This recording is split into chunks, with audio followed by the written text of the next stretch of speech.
Good morning, everyone. It's in London. There's the Institute of Engineering and Technology on Savoy Place, and it's an organization where people with a technical background they become a member. And they have a worldwide membership, a couple of thousands of members, tens of thousands, don't know the exact number. And now and then they ask their members to tell them what they think are the most important inventions ever.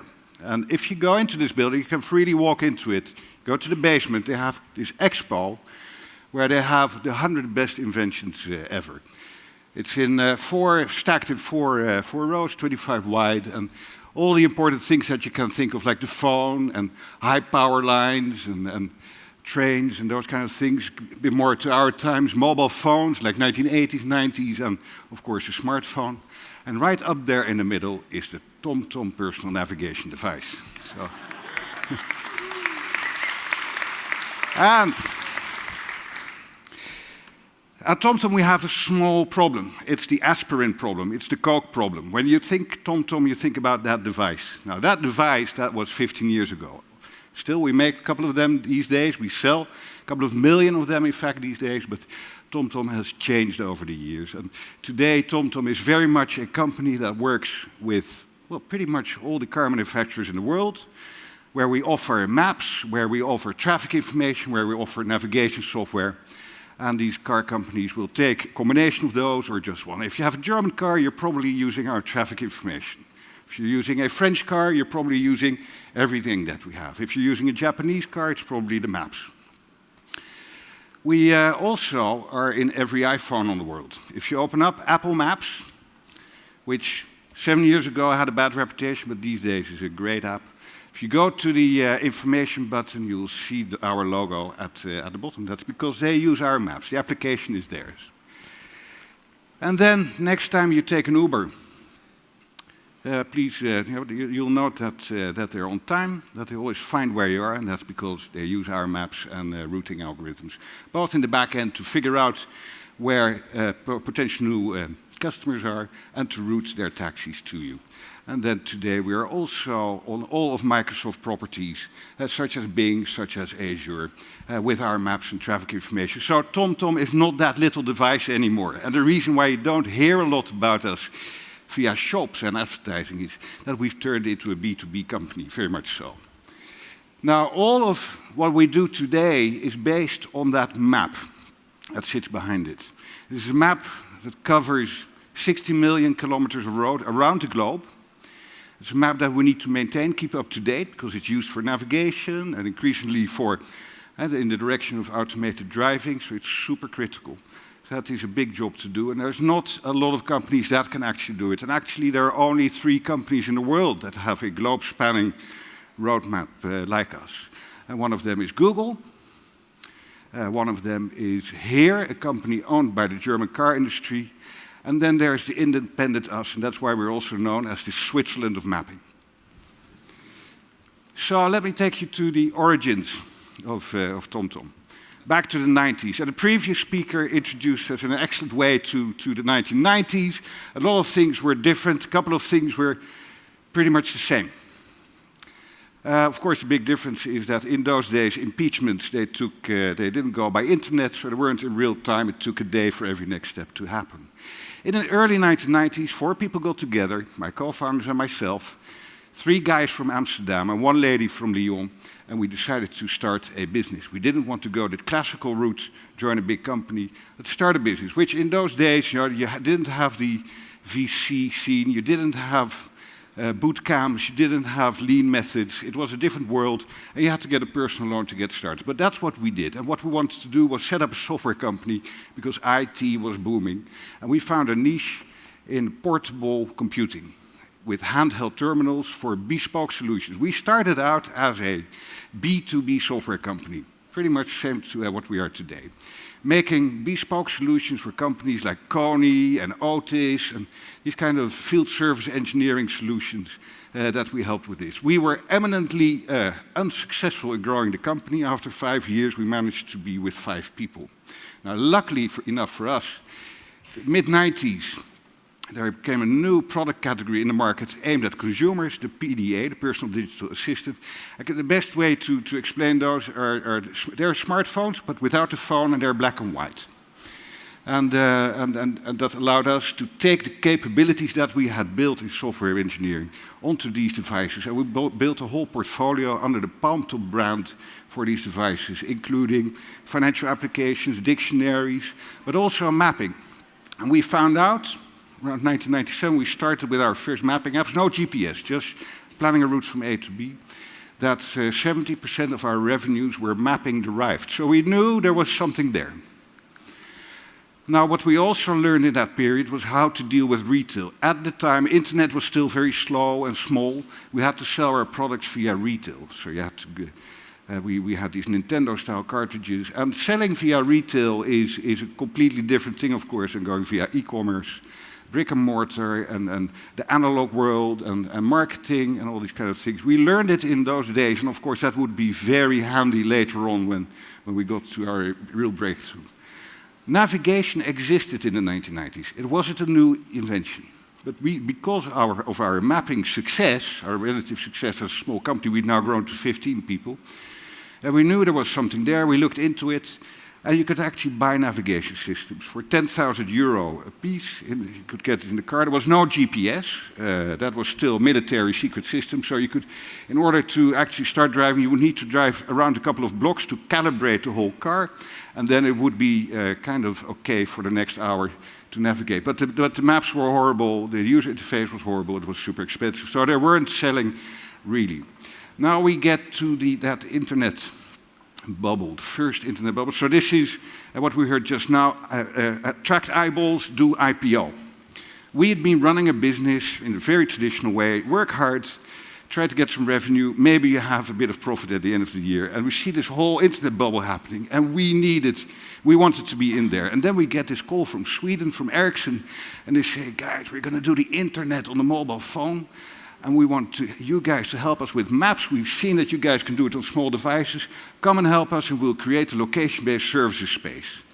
So we joined them, and we created great apps on black and white phones, on internet speeds that 9600 baud, for who remembers that term.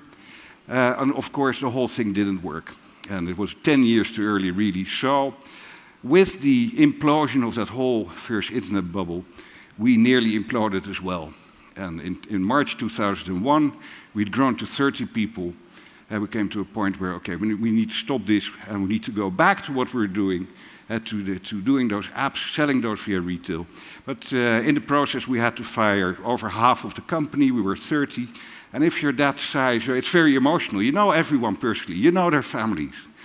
So that was a very, very big moment in our existence. But we did it, and within that same year, we went back to making the apps.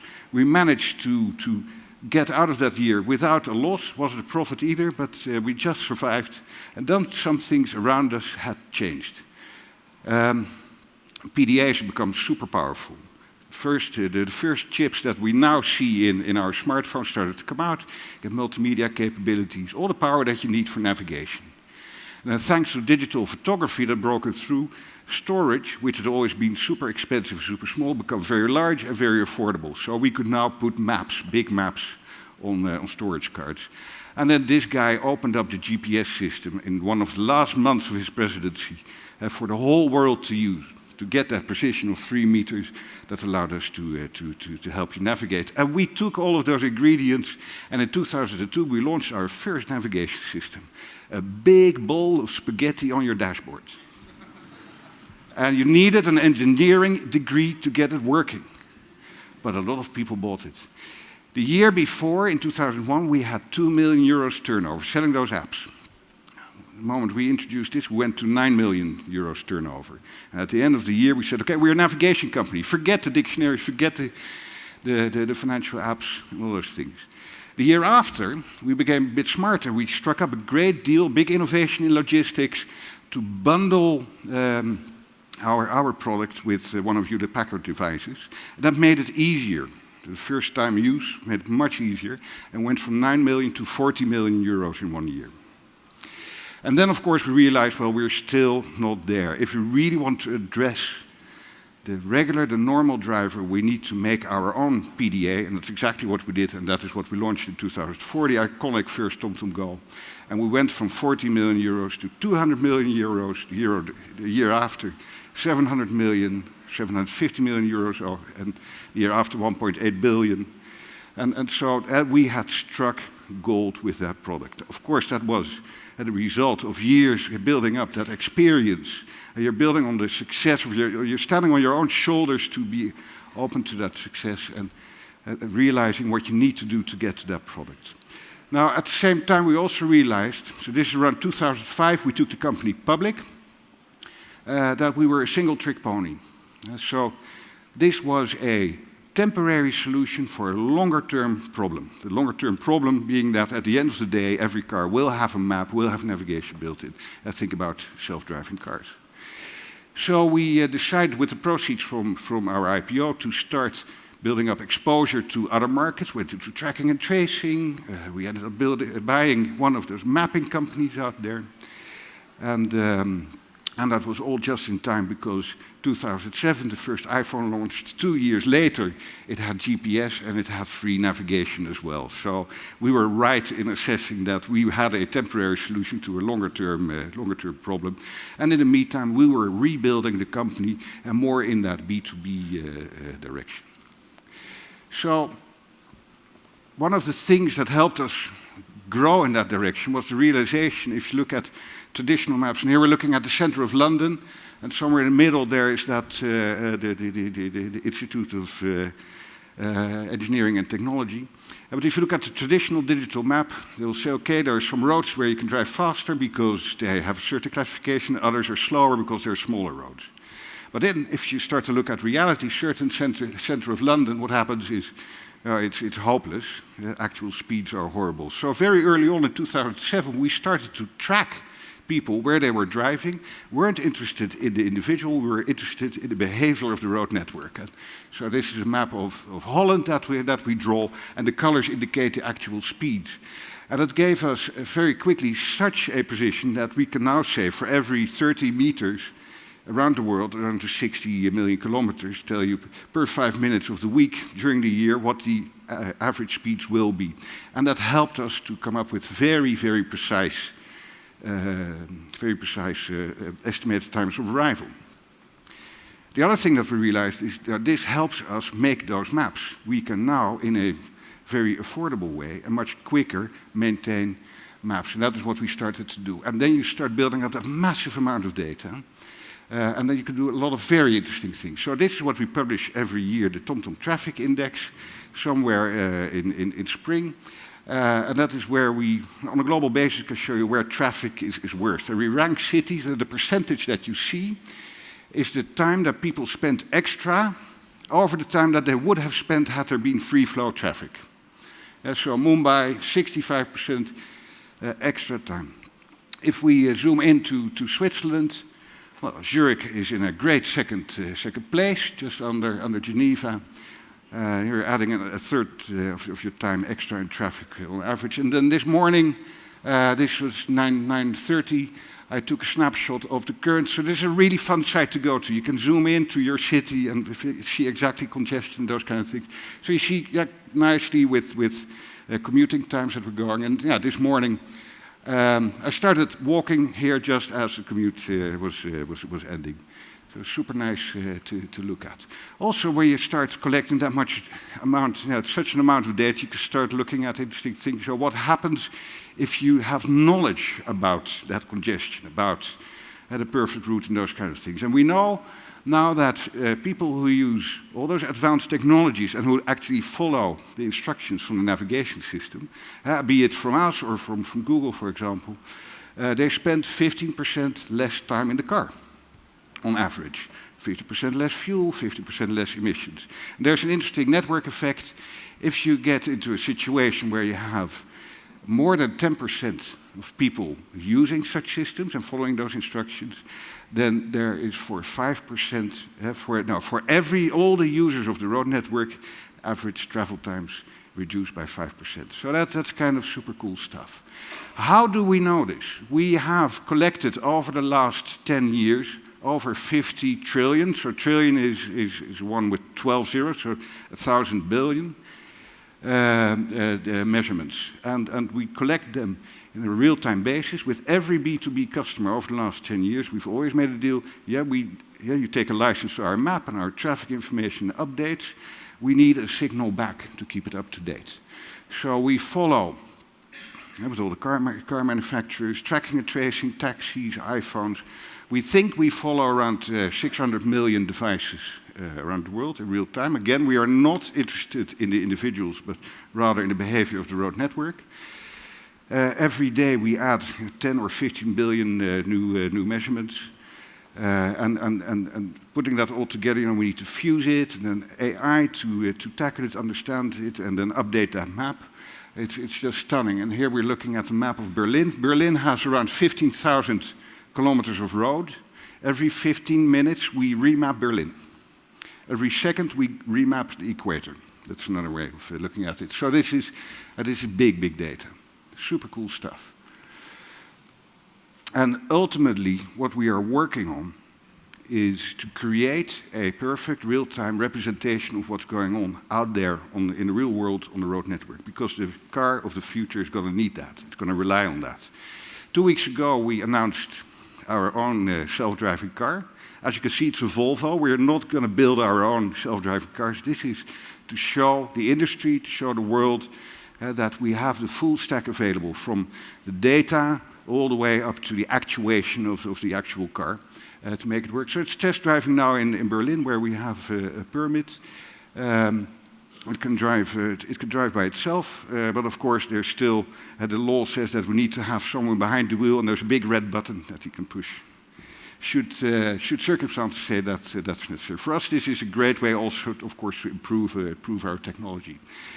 And why are we going for those self-driving cars? Well, if you look at some of the bigger trends around us, then there is some logic to that whole world about self-driving cars. It's not just about being more comfortable. We are polluting the world in urban areas. The way we transport ourselves makes sure that there's 80 to 90% of the microparticle pollution is due to internal combustion engine-based transport. Climate change, the gases there, it's 20–30%, the way we transport ourselves. So there's a problem there. Then the way we drive as humans, we are just not great drivers. 1.25 million people die every year in traffic, and if you put them in jumbo jets, that means every day we would have 10 jumbo jets falling out of the sky, just to get feeling for the amount. And then the ownership model doesn't work really well. In Western style economies, privately owned vehicles on average stand still 94% of the time. They're only used 6% of the time. So you have stuck 30,000 euros, 50,000 euros in there. It is not being deployed. It's not working.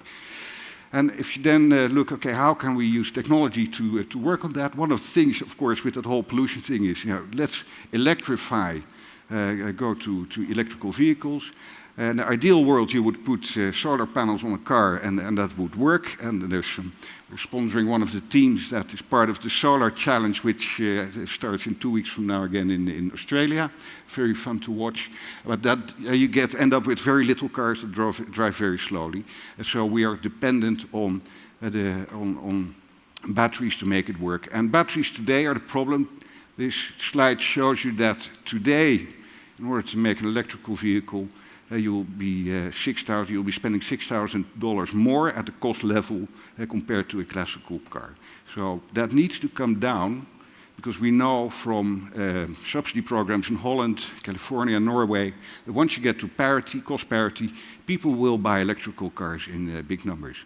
And the expectation is that by 2025, batteries the prices come down so much that this will start to happen. So that's good to look at. And then, of course, we need to close the loop on the electricity production side with wind and solar and other sustainable energies.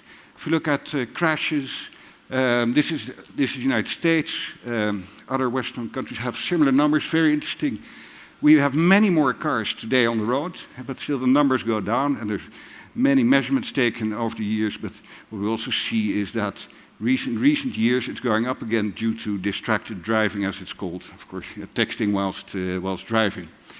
So something needs to happen, and that's, of course, where self-driving technology going to play a big role.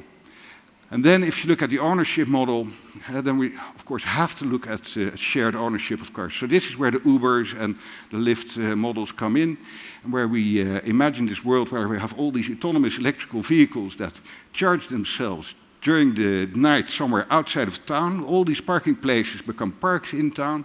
Where you need transport, you will call it up, A to B, and it will be electrical, it will be clean. It will be super safe because it's autonomous, and it will be super affordable because you're only going to pay for that part that you need. So very interesting consequences also to think about what this means for the car industry. We're only going to need 10% of cars, and who's going to care about the brand of the car? Those kind of things are super interesting, but luckily enough, not our problem.